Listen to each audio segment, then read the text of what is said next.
Click करेंगे सीधे ये वाला पेज ओपन हो जाएगा। अब यहाँ पे आपको सबसे पहले रजिस्ट्रेशन करना है, उसमें से लॉगिन का ऑप्शन मिलेगा। तो पहले आप रजिस्ट्रेशन वाले पे क्लिक करेंगे। अब यहाँ पे आपको जो है रजिस्ट्रेशन वाला ये फॉर्म को फिल आउट करना है। अब यहाँ पे देखेंगे तो सबसे पहले अपना नाम लिखेंगे, यहाँ पे जेंडर बताएंगे, बिहार राज्य के निवासी तो यस करेंगे। यहाँ से कैटेगरी आएगा, कैटेगरी का चुनाव करेंगे। अगर आप जनरल से हैं तो जनरल में देखेंगे कास्ट, यहाँ चुनाव करने का ऑप्शन नहीं आएगा। अगर आप ईडब्ल्यूएस हैं तो भी आपको यहाँ पे नहीं मिलेगा। लेकिन वही अगर आप SC/ST हैं, BC/BC हैं तो यहाँ पे अपना जाति का भी चुनाव करना है आपको। जैसे मान लीजिए आप किस जाति से बिलोंग करते हैं, यहाँ से आप चुनाव करेंगे। ST का जो भी जाति है यहाँ पे लिस्ट खुल के आ जाएगा। EBC का जो भी जाति है वो सब लिस्ट यहाँ पे खुल के आ जाएगा। EBC का, EWS में आपको ये डिसेबल मिलेगा। अब यहाँ पे आप देखेंगे तो इस तरह से आपको BC/EBC में एक ऑप्शन और इनेबल होता है कि अगर आप नॉन क्रीमी लेयर से आते हैं तो यस करेंगे। नॉन क्रीमी लेयर क्या होता है, जिनकी फैमिली इनकम 8 लाख से ज्यादा होती है वो नॉन क्रीमी लेयर के अंतर्गत आते हैं। तो अगर कोई BC/EBC से आएगा तो ये वाला जो है ऑप्शन यस में आपको बताना होगा कि do you belong non creamy layer, तो आप यहाँ पे यस कर देंगे। और NCL आपको पहले से बनवा के रखना होगा, जिनकी फैमिली इनकम 8 लाख से ज्यादा है वो यहाँ यस कर देगा। अगर कोई SC/ST है तो ये देखिए ये वाला ऑप्शन डिसेबल मिलेगा, उनको डिसेबल हो जाएगा। EWS में भी डिसेबल हो जाएगा, जनरल में भी डिसेबल हो जाएगा। इतना समझ में आएगा। यहाँ विकलांग के बारे में पूछ रहा है। अगर आप बिहार राज्य के निवासी नहीं है तो आप इसे नो करेंगे तो ये सब देखेंगे आपका डिसेबल मिलेगा। और यहाँ पे आपका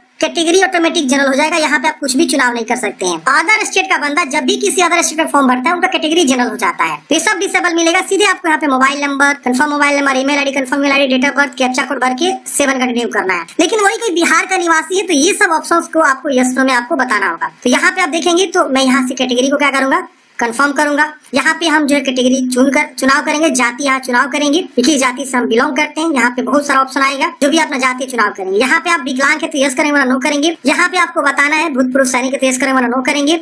यहाँ पे आपको बताना है कि वार्ड ऑफ एम्प्लॉय है after being released from NCC after 1 जनवरी 1963।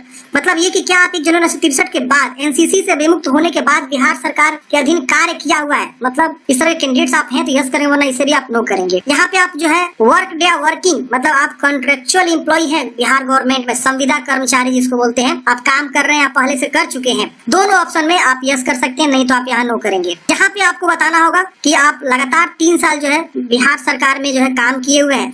जो रेगुलर एम्प्लॉय होते हैं उसके बारे में पूछ रहा है। यहाँ पे आपको जो है यस करना है वरना नो करना है। तो जो भी आपका यहाँ पे कंडीशन है वो अपने अकॉर्डिंग पढ़ के इसमें बताएंगे। Number of attempt after Bihar government employ, मतलब बिहार गवर्नमेंट एम्प्लॉय के बाद जो है आप कितना बार जो है इसका जो है बिहार गवर्नमेंट के लिए आपने जो ट्राई किया हुआ है 2019 के बाद। पहली बार है तो पहली बार 0 कर देंगे, पहली बार है तो पहली बार, ऐसे 1 बार या 2 बार। यहाँ पे आपको अटेम्प्ट बताना है। फिर यहाँ पे mobile number, confirm mobile number, email ID, confirm email ID, date of birth का चुनाव करेंगे। यहाँ से आपका कैलेंडर से डेट ऑफ बर्थ चूज कर लेना है और उसके बाद से यहाँ पे आपको जो है कैप्चा कोड भर के 7 कंटिन्यू करना है। 7 कंटिन्यू करते हैं फ्रेंड्स। यहाँ पे आपका जो है ना इस प्रकार से जो है शो करेगा कि आपने क्या क्या जानकारी दी है, अच्छे से वेरीफाई कर लेंगे।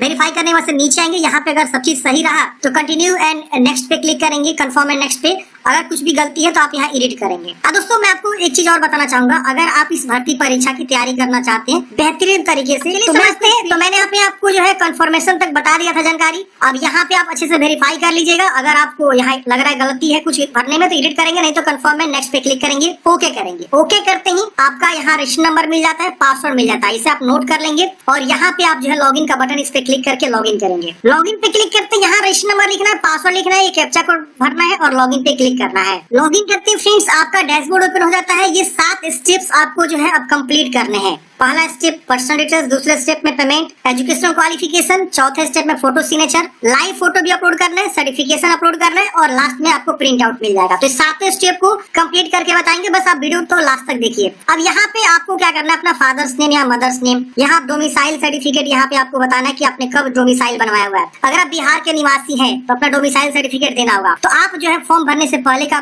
बनवा के रखे होंगे तो वो आप डोमिसाइल यहाँ पे क्या करेंगे, बता देंगे कब आपने बनवाया हुआ है। फिर आपका अगर डोमिसाइल का सर्टिफिकेट नंबर जो भी है आपके सर्टिफिकेट के ऊपर मिल जाता है, सीरियल नंबर, अनुक्रमांक नंबर या सर्टिफिकेशन नंबर, वो आप यहाँ पे दे सकते हैं। किसके द्वारा आपने बनवाया हुआ है, यहाँ पे आप देखेंगे सीओ है, आरओ है, एसडीओ, एसडीएम, कई सारे ऑप्शन है। तो जहां से भी आपने बनाया उसका चुनाव करेंगे। सीओ से बनाया सीओ, आरओ से बनाया था आरओ। यहाँ पे आप देखेंगे तो इस प्रकार से कास्ट और कैटेगरी शो करेगा। यहाँ नीचे में आप जो है अपना जाति सर्टिफिकेट के बारे में देने वाले हैं। तो जाति सर्टिफिकेट आप समझिए यहाँ पे, अगर सपोज मान लीजिए अगर आप BC EBC से आएंगे तो अपना NCL सर्टिफिकेट यहाँ पे देंगे, उसका जो है नंबर, प्रमाण पत्र संख्या NCL वाला लिख देंगे। अगर आप SC ST से बिलोंग करेंगे तो अपना SC ST का जो कास्ट सर्टिफिकेट होता है वो आप यहाँ पे देंगे। BC EBC को ध्यान रखना है, अपना NCL बनवा के ही देना है, दूसरा डॉक्यूमेंट्स नहीं देना देना है। जाति बनता है लेकिन आपको जाति नहीं लगाना है यहाँ पे, क्योंकि ऑल नोटिफिकेशन में लिखा हुआ है कि जो भी कैंडिडेट्स बीसी से आता है उनको एनसीएल देना है, और जो ईडब्ल्यूएस है वो ईडब्ल्यूएस, और जो एससी एसटी वो अपना कास्ट सर्टिफिकेट, समझ रहे ना। तो ये आपको यहाँ पे अपना बता देना है, कब आपने बनवाया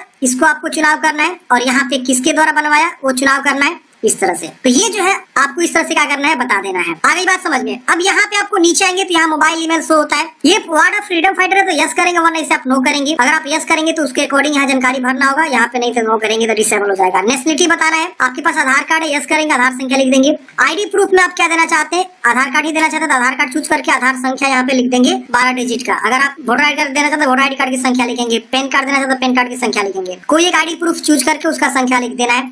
बॉडी में पहचान, उम्मीदवार के बॉडी में क्या पहचान, जैसे तिल का निशान, कटा का निशान, जला का निशान, कुछ भी हो सकता है।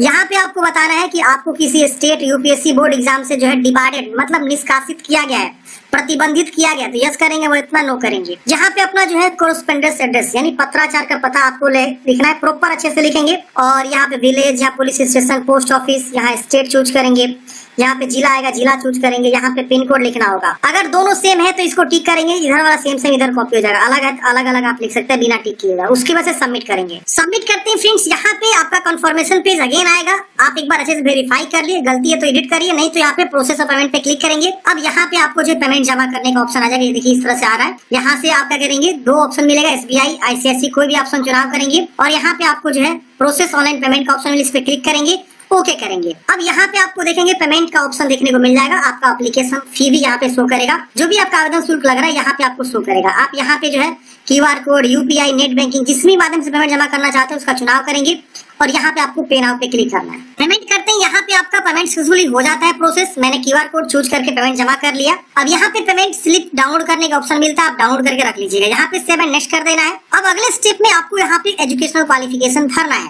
अब यहाँ पे बहुत सारे लोग कंफ्यूज है कि हम जो है किस विषय से पढ़ाई किए हैं तो फॉर्म भर सकते हैं, वो देख लीजिए, यहाँ पे समझ लीजिए। यहाँ पे आप देखेंगे तो पहले आपको 10वीं के बारे में बताना है, 10वीं का सारा सब्जेक्ट का नाम लिखेंगे। मान लीजिए आपने हिंदी पढ़ा, मैथ पढ़ा, साइंस पढ़ा, तो जो भी आपने विषय पढ़ा वो आप यहाँ पे लिख देंगे और बारी बारी से सबको लिखना है, ये नहीं कि कुछ छोड़ देंगे। एसएसटी पढ़ा, इंग्लिश, संस्कृत है, तो जो भी आपने पढ़ा उसको आप यहाँ पे अच्छे से लिख देंगे, ठीक है ना। थोड़ा स्पेलिंग यहाँ पे आप लोग देख लीजिएगा सही से, मेरा स्पेलिंग थोड़ा गड़बड़ होता है। अब यहाँ बोर्ड का नाम लिखेंगे, यहाँ पे टोटल मार्क्स और 10 मार्क्स, यहाँ पे आपका सर्टिफिकेट का सीरियल नंबर या मार्कशीट नंबर जो भी आप यहाँ पे लिखेंगे। कब आपने उत्तीर्ण किया मैट्रिक, यहाँ से आप कैलेंडर से चुनाव करेंगे और अपना मैट्रिक उत्तीर्ण का वर्ष यहाँ पे चुन कर लेंगे, ठीक है ना। ये सर्टिफिकेट पे सब होता है, मार्कशीट के नीचे में लिखा रहता है। सही से लिखना है, गलती नहीं करना है, क्योंकि यही डीवी में आपको मांगा जाता है कि ओरिजिनल डॉक्यूमेंट्स दिखाइए, सर्टिफिकेट नंबर, ये पासिंग रेट सब अच्छे से मैच होता है, मैच वो लोग करते हैं। अब आती है यहाँ पे 12th के बारे में। यहाँ पे आईएससी या 10+2 साइंस यहाँ पे बोला गया, तो यहाँ पे देखेंगे दो ऑप्शन आ रहा है। एक आ रहा है आईएससी इंटरमीडिएट ऑफ साइंस का ऑप्शन आ रहा है, एक आ रहा है डिप्लोमा इन एग्रीकल्चर, यानी आपने डिप्लोमा इन एग्रीकल्चर किया तो ये ऑप्शन चुनाव करेंगे और बोर्ड का नाम उसके अकॉर्डिंग जानकारी भरेंगे। अगर आपने आईएससी किया तो आईएससी चुनाव करेंगे और यहाँ पे आईएससी का जितना विषय है आप यहाँ लिखेंगे, फिर यहाँ पे बोर्ड का नाम, फिर यहाँ पे टोटल मार्क्स और 10 मार्क्स, परसेंटेज और यहाँ पे ऑटोमेटिक सर्टिफिकेट और परसेंटेज ऑटोमेटिक आ जाएगा। जैसे मान लीजिए हम यहाँ पे 500 लिखे, आप 300 लिखे और देखिए परसेंटेज आ गया, तो आपको बताना है कितना में कितना मार्क्स मिला है, ऑटोमेटिक परसेंटेज आ जाएगा। यहाँ पे सर्टिफिकेट नंबर या अंक पत्र संख्या लिखेंगे और यहाँ पे आपको क्या करना है फ्रेंड्स, ये जो है सर्टिफिकेट इशू डेट आपको चूज कर लेना है, फिर यहाँ पे आपको सबमिट कर देना है। सबमिट करते हैं यहाँ पे प्रीव्यू आएगा, प्रीव्यू को चेक करिए, उसके बाद से आपको सेव एंड नेक्स्ट कर देना है। आपका यहाँ पे अगला स्टेप खुल के आ जाएगा। अब यहाँ पे आपको फोटोग्राफ अपलोड करनी है, तो passport size recent colour passport size photo 20 से 50 के बीच होना चाहिए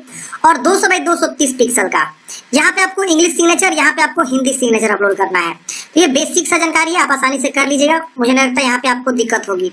आप यहाँ चूज करेंगे, शो कर देगा, उसके बाद सबमिट कर देंगे। फोटो सिग्नेचर अपलोड करने के बाद से यहाँ पे आपको शो हो जाता है। अब यहाँ पे अगर गलती लग रहा है कि आपको री अपलोड करना है तो आप यहाँ से री अपलोड कर सकते हैं, नहीं तो आपको सेव एंड नेक्स्ट करना है। देखिए हर स्टेप में यहाँ पे जो है ना इन्होंने दिखाया हुआ है प्रीव्यू पेज, ताकि आपसे गलती कम हो। अब यहाँ पे आपको लाइव फोटो जो है खींचना है, तो लाइव फोटो के लिए आपका जो है बैकग्राउंड बिल्कुल एक जैसा होना चाहिए और कोशिश करना है कि कोई बढ़िया सफेद बैकग्राउंड में चाहिए। जैसे आप अगले स्टेप में आएंगे, यहाँ पे आपको जो है ना इस तरह से कैमरा अलाउ करने का ऑप्शन आएगा, तो यहाँ पे allow while visiting this site, इस पे क्लिक कर देंगे, आपका कैमरा ऑन हो जाएगा। जो भी आपका पीसी है उसमें कैमरा जो लगा, आप देखिए इस प्रकार से मेरा जो है कैमरा ऑन हो गया। हम क्या करेंगे, सामने इसके खड़े होंगे और ध्यान रखना पीछे जो बैकग्राउंड आ रहा है ना उस व्हाइट होना चाहिए। तो मेरे केस में देखेंगे व्हाइट है, तो हम क्या करेंगे व्हाइट बैकग्राउंड में चले जाएंगे। और देखिए मेरे केस में एक ऊपर में कुछ यहाँ पे ऑब्स्टिकल आ रहा है, तो ये नहीं आना चाहिए, ठीक है ना। इस चीज को आपको क्या करना है जो है हटा लेना, अगर आ रहा है तो, ठीक है ना। मैं डेमो के द्वारा फॉर्म भर रहा हूँ तो मुझे कोई दिक्कत नहीं है, तो आप इसको विशेष ध्यान देने हैं, व्हाइट बैकग्राउंड में साफ सुथरा। तो हम क्या करेंगे, सामने से ऐसे जो है हो जाएंगे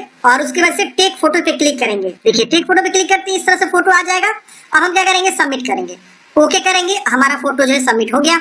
ये देखिए आ गया। अगर आपको लग रहा है कि गलत हमने अपलोड कर दिया, बाल कट गया, चेहरा कट गया, तो री अपलोड का भी ऑप्शन है। अब आप यहाँ पे सेव एंड नेक्स्ट कर देंगे। अगर आपको लग रहा है गलती है तो री अपलोड कर सकते हैं। यहाँ पे सेव एंड नेक्स्ट करेंगे। अब यहाँ पे आपको देखेंगे तो इस प्रकार से जो है आपको 10th का मार्कशीट, फिर आपको यहाँ पे जो है 10th का सर्टिफिकेट और 12th का मार्कशीट, 12th का सर्टिफिकेट, और यहाँ पे आपको जो है एक आईडी प्रूफ जो आपने फॉर्म भरते समय दिया, जैसे वोटर पैन जो भी आपने दिया, आधार दिया, उसका एक आईडी प्रूफ, और उसके बाद से यहाँ पे कास्ट सर्टिफिकेट। अगर आप SC/ST हैं तो कास्ट सर्टिफिकेट आएगा। अगर आप BC/BC रहेंगे तो यहाँ पे आपको NCL आएगा अपलोड करने के लिए। अगर आप EWS रहेंगे तो EWS आएगा। तो ये सब आपको अपलोड करना है। अदर स्टेट में क्या होगा कि ये बिहार डोमिसाइल और कास्ट ये हट जाएगा आपका। सिर्फ आपको valid photo ID proof, 10th 12th का जो है मार्कशीट और सर्टिफिकेट आपको अपलोड करना होगा। अगर आप यहाँ पे जनरल रहेंगे, बिहार के निवासी, तो सिर्फ आपको डोमिसाइल आएगा, ये कास्ट वाला ऑप्शन हट जाएगा। ये सब आपको डॉक्यूमेंट्स यहाँ पे आपको अपलोड करने का आएगा।